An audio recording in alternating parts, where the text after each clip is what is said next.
कभी कभी जीवन में कुछ ऐसे संकेत आते हैं जो साधारण नहीं होते।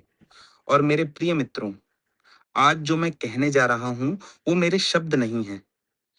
ये उन वचनों की गूंज है जो मुझे एक संत पुरुष से सुनने को मिले थे, जिन्हें लोग श्रद्धा से महाराज जी कहते हैं। उन्होंने कहा था, जब भी नवरात्रि आती है तो केवल कैलेंडर में 9 दिन नहीं आते, बल्कि स्वयं माँ शक्ति पृथ्वी पर अपनी ऊर्जा का द्वार खोल देती हैं।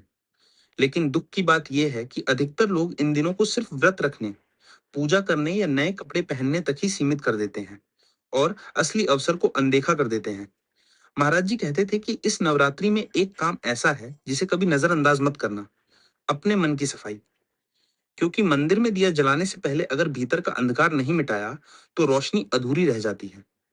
उन्होंने कहा, इन 9 दिनों में अगर तुमने अपने अंदर के क्रोध, ईर्ष्या, अहंकार और शिकायतों को थोड़ी सी भी जगह दी, तो समझो तुमने माँ के आशीर्वाद का सबसे बड़ा अवसर खो दिया। नवरात्रि का असली अर्थ है अपने भीतर की शक्ति को जगाना।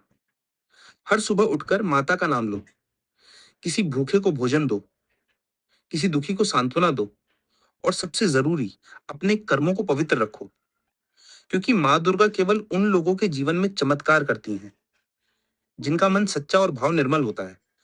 महाराज जी कहते थे, अगर इन 9 दिनों में तुमने एक भी अच्छे कर्म का दीप जला दिया तो आने वाला पूरा साल तुम्हारे लिए प्रकाश से भर सकता है।